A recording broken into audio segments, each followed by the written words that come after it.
You had to say yes to doing 3 things because you love your life, and you also had to say no to doing 3 things because you love your life.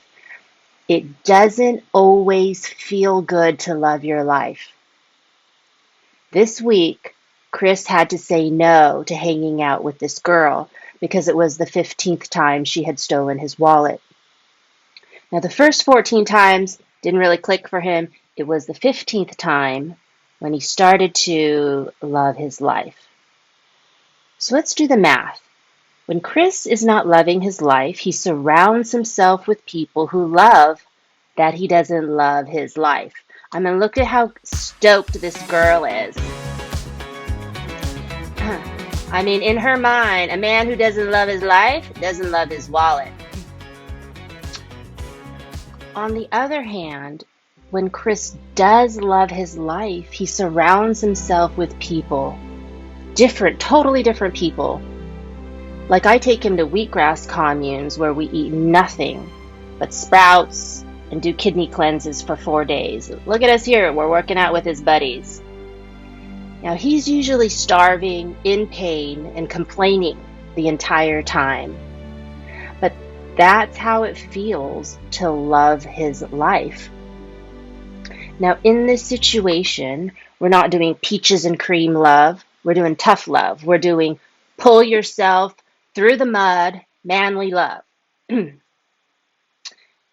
Eskimos have 500 words to describe almost any type of snow.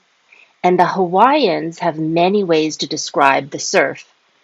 The Greeks had 8 different ways to talk about love. So not all love is the same. So we're going to add one extra something to your homework assignment. Your homework was to love your life this month. But what kind of love are you going to use to love your life? Because you can have tough love, like the kind Dora needs for her sister. Or you can have soft, mushy love, like the kind you need, like when you're recovering from an illness. Or you can have romantic and passionate love. You can have teacher love that will help you learn. You can have young love, really foolish, silly, and innocent. You can have ancient love, full of understanding, insight, and secret wisdom. So right now, think of the way that you're going to love your life this week. Just think of it in your head.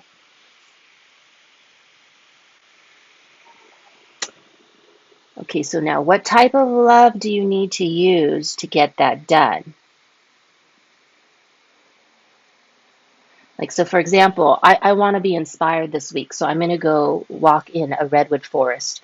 So the type of love I need to do this is spiritual love. It's not heavy, stable, grounded love. It's light, expansive, elevating love. So right now you're going to write down one way that you're going to love your life, and you're going to write down the type of love you need to get it done. That's beautiful.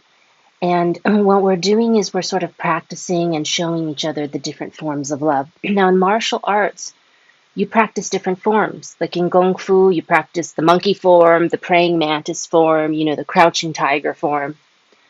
Now, in your homework assignment, you're practicing different forms of love. And love comes in many different forms. They don't all have to be soft. They don't have to be hard. You can mix and match different kinds of love. Now, obviously, for his own good, meaning his pain and my pleasure, Chris and I aren't practicing warm, fuzzy love. We kind of practice guy to guy, brotherly, tough love.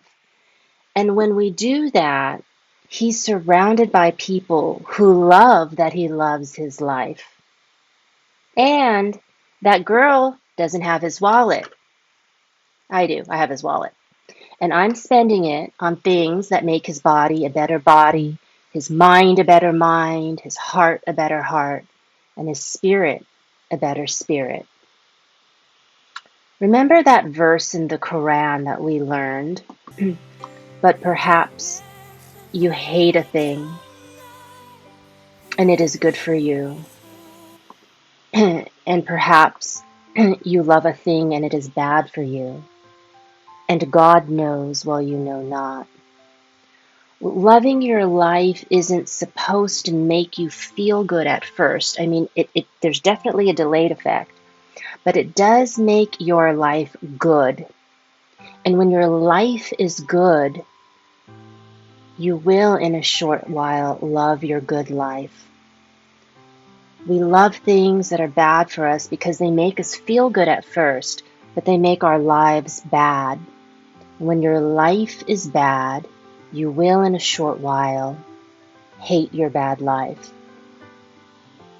Please write in your journal, loving my life doesn't make me feel good, it makes my life good.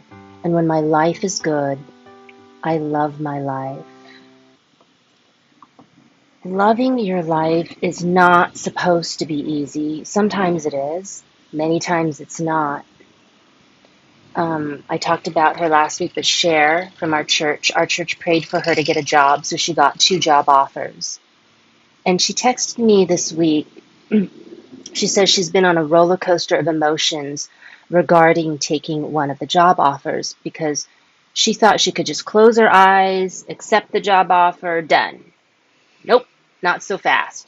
She has to fill out paperwork after paperwork, and there's just all this red tape that she has to get through to accept this job offer. And she texted me and says, I've never fought this hard, nor put in this kind of effort. Things always came easy all these decades. And I realized, and she realized, that you have to fight to love your life. When you're elevating to a higher level of love, it's not easy. Do you think going to the Olympics is easy? A higher level of love is not easy. You have to be better for your love to be better. When you loved your life, when it was an easy thing to love, it was easy. But now when your life is harder to love, do you want to go back to easy love? Or do you want your love to be as hard as a diamond? And when it's the good kind, when it's real and it's right, love doesn't come easy. You got to fight to love your life. Please write that in your journal. I have to fight to love my life.